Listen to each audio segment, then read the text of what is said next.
ନମସ୍କାର ଦର୍ଶକ ବନ୍ଧୁ।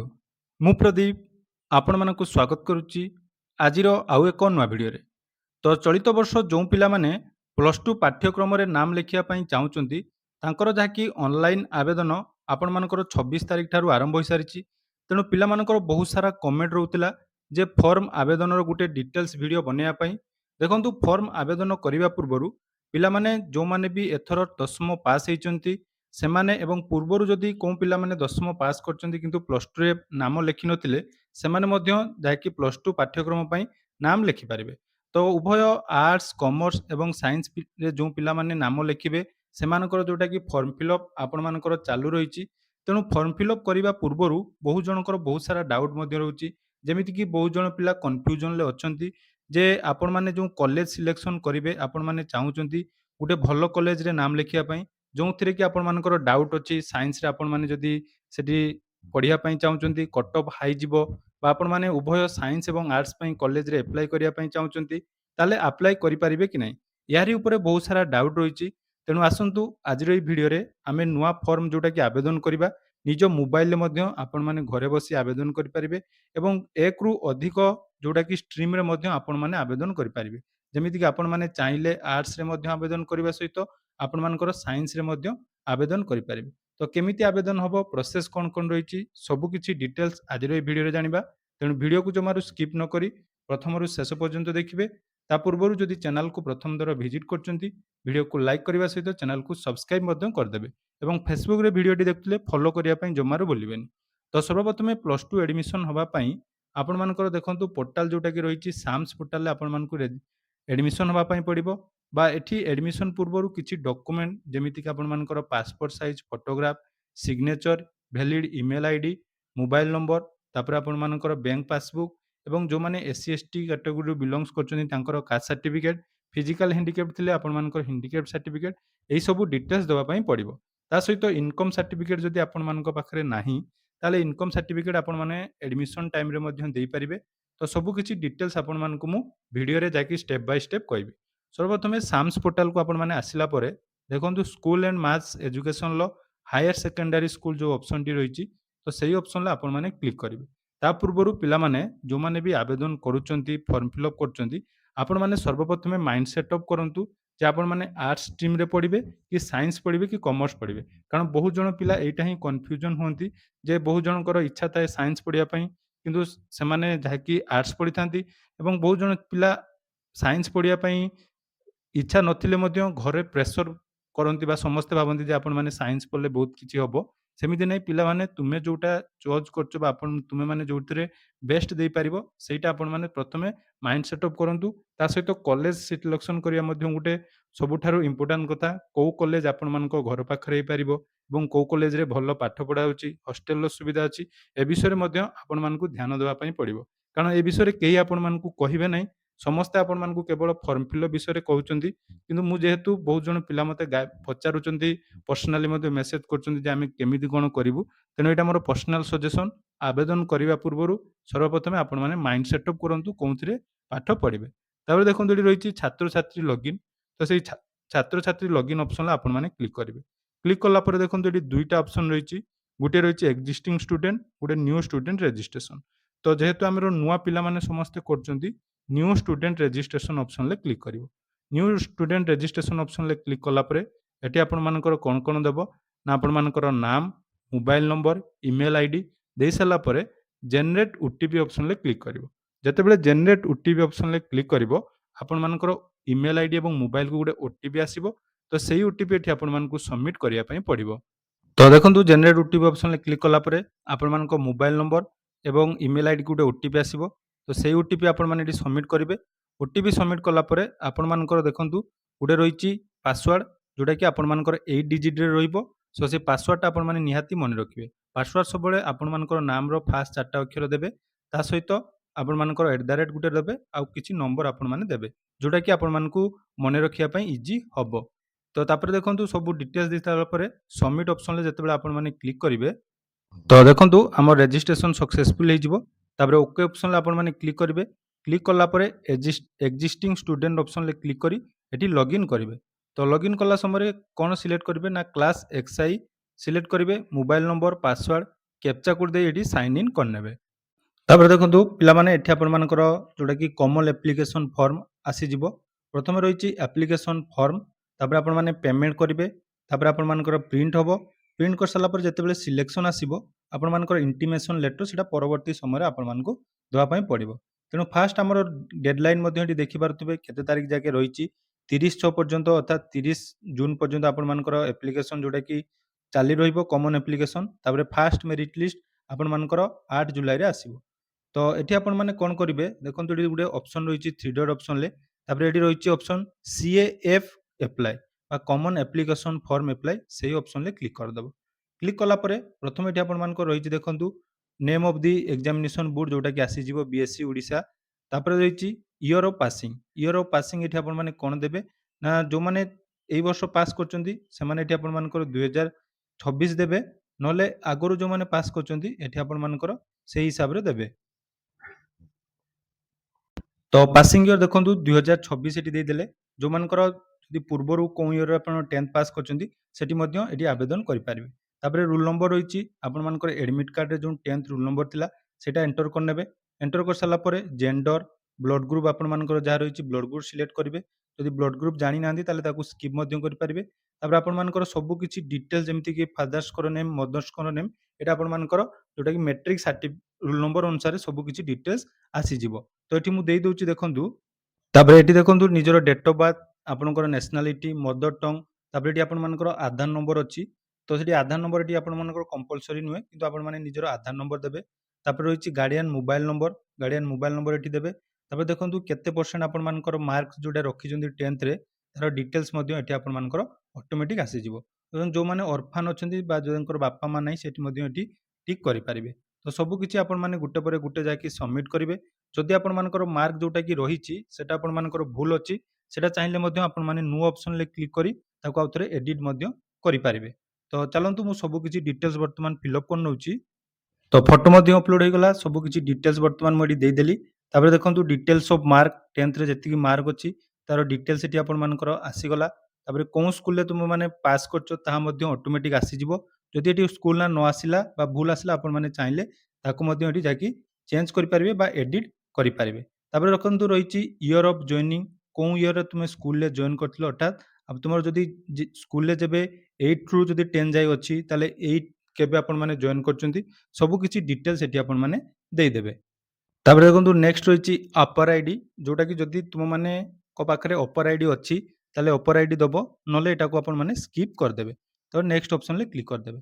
ତାପରେ do you want to provide your Aadhaar number, ଯଦି ଆଧାର ନମ୍ବରଟି ଦେଇନଥିବ ତାହେଲେ ଆଧାର ନମ୍ବର ଦେବେ, ନହେଲେ ଆପଣମାନେ ଯଦି ନ ଦେବା ପାଇଁ ଚାହୁଁନାହାନ୍ତି ତାହେଲେ ଏଠି ନୋ ଅପସନ୍ରେ କ୍ଲିକ୍ କରିଦେବେ। ତେଣୁ ଆପଣମାନେ ୟେସ୍ ଅପସନ୍ରେ କରି ଆଧାର ନମ୍ବରଟି ମଧ୍ୟ ଦେଇଦେଇଥିବେ।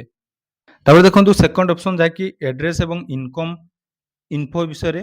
ଆଡ୍ରେସ୍ ଆପଣମାନଙ୍କର ଷ୍ଟେଟ୍ ଦେଇଦେବେ, ତାପରେ ଡିଷ୍ଟ୍ରିକ୍ଟ ସିଲେକ୍ଟ କରିଦେବେ, ତାପରେ ଆପଣମାନଙ୍କର ବ୍ଲକ ଯୋଉଟା ରହିଛି ବ୍ଲକ ସିଲେକ୍ଟ କରିବେ, ତାପରେ house, street, village name, post office name, ସବୁ କିଛି ଡିଟେଲ୍ସ ଗୋଟେ ପରେ ଗୋଟେ ଏଠି ଫିଲ୍ଅପ୍ କରିବେ। ତାପରେ ପିନକୋଡ୍ ଦେବେ ଏବଂ ଆପଣମାନଙ୍କର ଇମେଲ୍ ଆଇଡି ଏବଂ ମୋବାଇଲ ନମ୍ବର ଅଟୋମେଟିକ୍ ଯାଇକି ଆସିଯାଇଥିବ। ତ ସବୁ କିଛି ଏଠି ଡିଟେଲ୍ସ ଫିଲ୍ଅପ୍ କରିସାରିଲା ପରେ ତାପରେ ଏଠି ହ୍ୱାଟ୍ସଆପ୍ ନମ୍ବର ଯୋଉଟାକି ଆପଣମାନଙ୍କର ଅଛି ସେଠି ଆପଣମାନେ ଟିକ୍ କରିଦେବେ, ଯୋଉଟାକି ସାମ୍ସ ତରଫରୁ ଆପଣମାନଙ୍କୁ ବିଭିନ୍ନ ପ୍ରକାର ନୋଟିଫିକେସନ୍ ହ୍ୱାଟ୍ସଆପ୍ ମାଧ୍ୟମରେ ମିଳିଯିବ।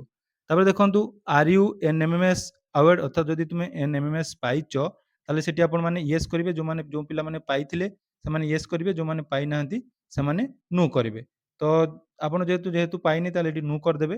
ତାପରେ ଗୋଟେ ବେଷ୍ଟ ଅପସନ୍ ଏଥର ଆସିଛି ଦେଖ, ଯେ ପିଲାମାନେ ତୁମେମାନେ ଯଦି ଏକାଡେମିକ୍ କ'ଣ ସପୋର୍ଟ ଗଭର୍ଣ୍ଣମେଣ୍ଟ ପାଖରୁ ନେବା ପାଇଁ ଚାହୁଁଛ ବା ଏକ୍ସଟ୍ରା ଯଦି ବେନିଫିଟ୍ ପାଇବା ପାଇଁ ଚାହୁଁଛ, ତା ଭିତରେ ଅଛି ନିଟ୍, ଜେଇମେନ୍। ତ ଆମର କମ୍ପିଟେଟିଭ୍ ନିଟ୍, ଜେଇମେନ୍ ସବୁଟା ଏଠି ସିଲେକ୍ଟ କରିଦେବେ।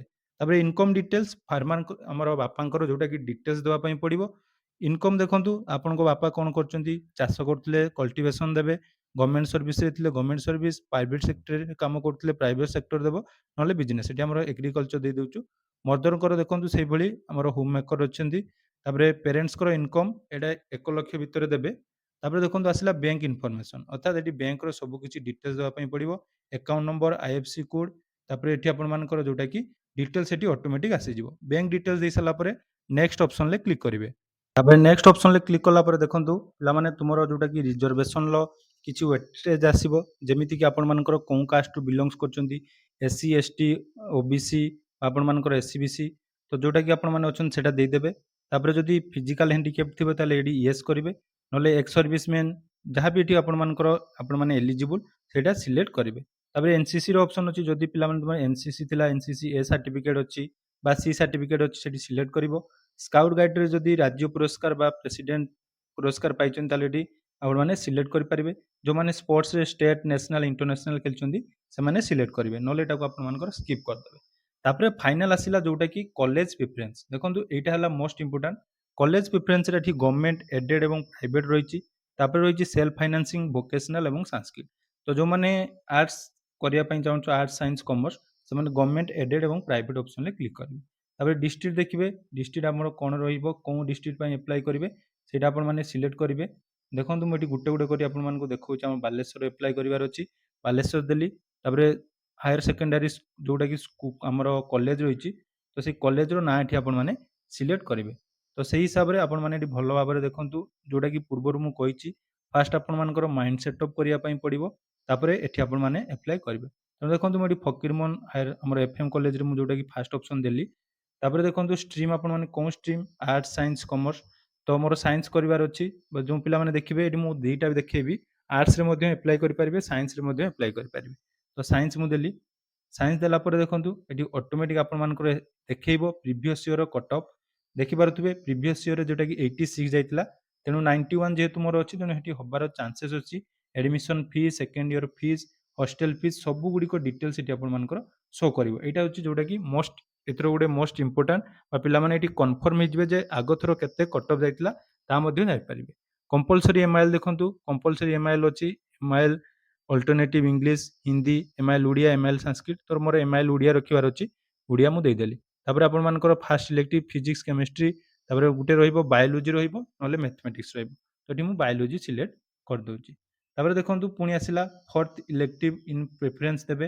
ତ ଫାଷ୍ଟ ଚଏସ୍ଟା ଆପଣମାନଙ୍କର କ'ଣ ଦେବେ ଏଠି ଦେଖନ୍ତୁ ମୁଁ ଆପଣଙ୍କୁ ଆଉ ଥରେ କହୁଛି ଯେଉଁମାନେ ସାଇନ୍ସ ପାଇଁ ଆପ୍ଲାଏ କରୁଛନ୍ତି ଏଠି ଫାଷ୍ଟ ଆପଣମାନେ କେମିଷ୍ଟ୍ରି ଆମର ମ୍ୟାଥମେଟିକ୍ସ ଦେବେ।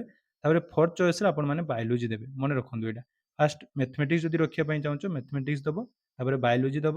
ସେକେଣ୍ଡ ଚଏସ୍ରେ ଆପଣମାନେ ଆଉ ଯେଉଁ ଇଲେକ୍ଟ୍ରୋନିକ୍ସ ଦେବେ ବା ଯେଉଁମାନେ ଆଇଟି କରିବା ପାଇଁ ଚାହୁଁଛ ଆଇଟି ମଧ୍ୟ ଏଠି ସିଲେକ୍ଟ କରିପାରିବେ।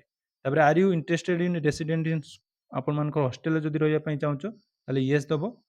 ହଷ୍ଟେଲର ଷ୍ଟ୍ରେନ୍ଥ ମଧ୍ୟ ଏଠି ତୁମେ ଦେଖିପାରୁଥିବ। ତାପରେ ଦେଖନ୍ତୁ ଏଇଟା ଗଲା ଫାଷ୍ଟ ଅପସନ୍। ତାପରେ ସେକେଣ୍ଡ ଅପସନ୍ ଏଠି ଆମେ ସିଲେକ୍ଟ କରିବା। ସେଇଭଳି ଭାବରେ ସେକେଣ୍ଡ ଆପଣମାନେ କଲେଜ ଦେବେ। ଯେମିତିକି ମୁଁ ଆଉ ଗୋଟେ କଲେଜ ମଧ୍ୟ ଏଠି ଦେଖିଦେଉଛି। ଆମର ବାଲେଶ୍ୱରରେ ମୁଁ ଆଉ ଗୋଟେ କଲେଜରେ ଏଠି ଦେଉଛି। ତ ଗୋଟେ ପରେ ଗୋଟେ ଆପଣମାନେ ଯାଇକି ସିଲେକ୍ଟ କରିପାରିବେ। ଦେଖନ୍ତୁ ମୁଁ ଏଠି ସୌର କଲେଜରେ ଆପଣମାନଙ୍କର ଗୋଟେ ଦେଉଛି। ବା ଏଠି ଆପଣମାନେ ଦେଖନ୍ତୁ ମୁଁ ଯୋଉଟାକି ପିଲାମାନଙ୍କୁ କହିଲି ଯେ ଗୋଟେ କଲେଜରେ ମଧ୍ୟ ଦୁଇଟା ଷ୍ଟ୍ରିମ୍ରେ ଦେଇପାରିବ। ଦେଖନ୍ତୁ ମୁଁ ସେଠି ସାଇନ୍ସ ଦେଇଥିଲି, ଏଠି ଫକୀରମୋହନ ଦେଲି, ପୁଣି ଏଫ୍ଏମ୍ କଲେଜ ଦେଲି। ସାଇନ୍ସ ଦେଇଥିଲି, ଏଠି ମୁଁ ଚାହିଁଲେ ମଧ୍ୟ ଆର୍ଟ୍ସରେ ମଧ୍ୟ ଯୋଉଟାକି ନିଜର ଫର୍ମ ଦେଇପାରିବି। ତେଣୁ ମନେ ରଖନ୍ତୁ ଯେଉଁ ପ୍ରୋସେସଟି ମୁଁ ଆପଣମାନଙ୍କୁ କହୁଛି ପିଲାମାନେ ଏଥିରେ କନଫ୍ୟୁଜନ୍ ହୁଅନି। ପ୍ରଥମେ ଭିଡ଼ିଓ ଦେଖ ତାପରେ ତୁମେ ଫର୍ମ ଆବେଦନ କରିବା ପାଇଁ ଯାଅ। ସେମିତି ଓଡ଼ିଆରେ ମଧ୍ୟ ସବୁକିଛି ଡିଟେଲ୍ସ ଆସିଯିବ। ଫାଷ୍ଟ ଆପଣମାନଙ୍କର ଓଡ଼ିଆ ରହିଲା, ଫାଷ୍ଟ ଇଲେକ୍ଟିଭ୍ ଆମର ଇକୋନୋମିକ୍ସ, ଏଜୁକେସନ୍, ତାପରେ ଆମର ହିଷ୍ଟ୍ରି ଯେଉଁମାନେ ଯୋଉଟା ଯେଉଁ ପିଲାମାନେ ନେବା ପାଇଁ ଚାହୁଁଛନ୍ତି ସେଇଟା ତୁମେ ଏଠି ସିଲେକ୍ଟ କରିନେବ। ତ ସବୁ ଦେଇସାରିଲା ପରେ ଯୋଉଠି ହଷ୍ଟେଲ ଅପସନ୍ ଅଛି ହଷ୍ଟେଲ ଅପସନ୍ ୟେସ୍ କରିବ। ତାପରେ ଥାର୍ଡ଼ ଓପିନିଅନ୍। ତ ଏଇଭଳି ତୁମେ ଯାହାକି ସବୁକିଛି ଡିଟେଲ୍ସ ଦେଇପାରିବ। ତ ଏଇଭଳି ଭାବରେ 5ଟା କଲେଜର ଅପସନ୍ ଆପଣମାନଙ୍କୁ ଯୋଉଟାକି ଦେବା ପାଇଁ ପଡ଼ିବ। ତେଣୁ ନିଜ ହିସାବରେ ସମସ୍ତ କଲେଜ ଏଠି ଆପଣମାନେ ସିଲେକ୍ଟ କରିନେବେ। ତ ସବୁ ଡିଟେଲ୍ସ ଦେଇସାରିଲା ପରେ ପ୍ରିଭ୍ୟୁ ଅପସନ୍ରେ କ୍ଲିକ୍ କରିବ। ପ୍ରିଭ୍ୟୁ ଅପସନ୍ରେ କ୍ଲିକ୍ କଲା ପରେ ଏଠି ସବୁକିଛି ଡିଟେଲ୍ସ ଆପଣମାନଙ୍କର ଦେଖେଇବ। ଯୋଉଟାକି ମୁଁ ଆପଣମାନଙ୍କୁ ପ୍ରଥମରୁ କହିଛି ଆପଣମାନେ ଯେତେବେଳେ ଆବେଦନ କରୁଛନ୍ତି ସବୁ ବିଷୟରେ ଯୋଉଟାକି ନଲେଜ ରହିବା ଦରକାର। ଏଠି ଦେଖିପାରୁଥିବେ ମୁଁ ଆମର ସାଇନ୍ସ, ଆର୍ଟ୍ସ, ସାଇନ୍ସ ସବୁ କଲେଜର ଡିଟେଲ୍ସ ଦେଲି। ତାପରେ ସେଭ୍ ଆଣ୍ଡ ପ୍ରୋସିଡ୍ ଅପସନ୍ରେ କ୍ଲିକ୍ କରିବେ। ତାପରେ ଓକେ କରିଦେବେ। ଦେଖନ୍ତୁ ବର୍ତ୍ତମାନ ଆପଣମାନଙ୍କର ଯୋଉଟାକି ଆପ୍ଲିକେସନ୍ ଫର୍ମଟି ସବମିଟ୍ ହେଇଯିବ। ତ ଫାଇନାଲି ଆପଣମାନଙ୍କର ଯୋଉଟାକି ଫର୍ମ ସବମିଟ୍ କଲା ପରେ ପେମେଣ୍ଟ ଅପସନ୍ ଆସିବ। ତ ପେମେଣ୍ଟ ଅପସନ୍ରେ ସବୁବେଳେ ଆପଣମାନେ ଏସ୍‌ବିଆଇ ଇପେ ଅପସନ୍ରେ କ୍ଲିକ୍ କରିବେ। ପ୍ରୋସିଡ୍ ଅପସନ୍ରେ କ୍ଲିକ୍ କରିବେ। ତ ଯେତେବେଳେ ପ୍ରୋସିଡ୍ ଅପସନ୍ରେ କ୍ଲିକ୍ କରିବେ ଦେଖନ୍ତୁ ଏଠି ଆପଣମାନଙ୍କର ସବୁକିଛି ଡିଟେଲ୍ସ ଶୋ କରିବ ଏବଂ ଏଠି ଆପଣମାନଙ୍କର ଦେଖନ୍ତୁ କେତେ ଟଙ୍କା କାଟିବ ଯୋଉଟାକି 200 ଟଙ୍କା ଆପଣମାନଙ୍କୁ ଏଠି ପେମେଣ୍ଟ କରିବା ପାଇଁ ପଡ଼ିବ। ତ ଏଠି ଟର୍ମ ଆଣ୍ଡ କଣ୍ଡିସନ୍ରେ ସିଲେକ୍ଟ କରିସାରିଲା ପରେ ଅନଲାଇନ୍ ପେମେଣ୍ଟସ୍ ଅପସନ୍ରେ କ୍ଲିକ୍ କରିବେ। ତ ଅନଲାଇନ୍ ପେମେଣ୍ଟ ସେକ୍ସନ୍ରେ କ୍ଲିକ୍ କରିବା ପୂର୍ବରୁ ପୁଣି ଥରେ ଆପଣମାନଙ୍କୁ ଦେବ ଯେ ଆପଣମାନଙ୍କର ୟେସ୍ ଟୁ ପେ ଅପସନ୍ରେ କ୍ଲିକ୍ କରିବେ। ତ ୟେସ୍ ଟୁ ପେ ଅପସନ୍ରେ କ୍ଲିକ୍ କଲା ପରେ ଦେଖନ୍ତୁ ଏଠି ଆପଣମାନଙ୍କର ପେମେଣ୍ଟଟି ବର୍ତ୍ତମାନ ପ୍ରୋସିଡ୍ ହେବ। ତେଣୁ ପେମେଣ୍ଟ କରିବା ପାଇଁ ଏଠି ଆପଣମାନଙ୍କର ବହୁତ ସାରା ଅପସନ୍ ମଧ୍ୟ ଅଛି, ଯେଉଁଟାକୁ ଆପଣମାନେ ୟୁପିଆଇ ହିଁ ସିଲେକ୍ଟ କରିବେ। ୟୁପିଆଇରେ ୟୁପିଆଇ କ୍ୟୁଆର୍ ଅପସନ୍ରେ ଆପଣମାନେ ସିଲେକ୍ଟ କରିବେ। ତାପରେ ଦେଖନ୍ତୁ କ୍ୟୁଆର୍ ଅପସନ୍ରେ କ୍ଲିକ୍ କଲା ପରେ ପେ ନାଓ ଅପସନ୍ରେ କ୍ଲିକ୍ କରିବେ। ଯେତେବେଳେ ପେ ନାଓ ଅପସନ୍ରେ କ୍ଲିକ୍ କରିବେ ଏଠି ଦେଖନ୍ତୁ ଆପଣମାନଙ୍କର ଗୋଟେ କ୍ୟୁଆର୍ କୋଡ୍ ଆସିବ, ଯେଉଁଟାକି ଆପଣମାନେ ଏଥିରେ ନିଜର ଫୋନ୍‌ପେ, ଗୁଗୁଲ୍ ପେ ବା ଯେଉଁ ପେମେଣ୍ଟ ଅପସନ୍ ଆପଣମାନଙ୍କର ଅଛି ସେଠି ଆପଣମାନଙ୍କର ₹200 ଏବଂ ଏସ୍-ସି-ଏସ୍-ଟି କ୍ୟାଟେଗୋରୀରେ ଆପଣମାନଙ୍କର ₹100 ଦେଇ ଏଠି ପେମେଣ୍ଟ କଲା ପରେ ଆପଣମାନଙ୍କର ସିଆଇ କମନ୍ ଆପ୍ଲିକେସନ୍ ଫର୍ମ ଯେଉଁଟାକି ଡାଉନଲୋଡ୍ ହେଇଯିବ। ତ କମନ୍ ଆପ୍ଲିକେସନ୍ ଫର୍ମ ଯାହାକି ଆପଣମାନଙ୍କର ଡାଉନଲୋଡ୍ ହେଲା ପରେ ଆପଣମାନଙ୍କର ଯେତେବେଳେ ଫାଷ୍ଟ ମେରିଟ୍ ଲିଷ୍ଟ ଆସିବ, ତ ଫାଷ୍ଟ ମେରିଟ୍ ଲିଷ୍ଟ ଆପଣମାନଙ୍କର ଅପେକ୍ଷା କରିବା ପାଇଁ ପଡ଼ିବ।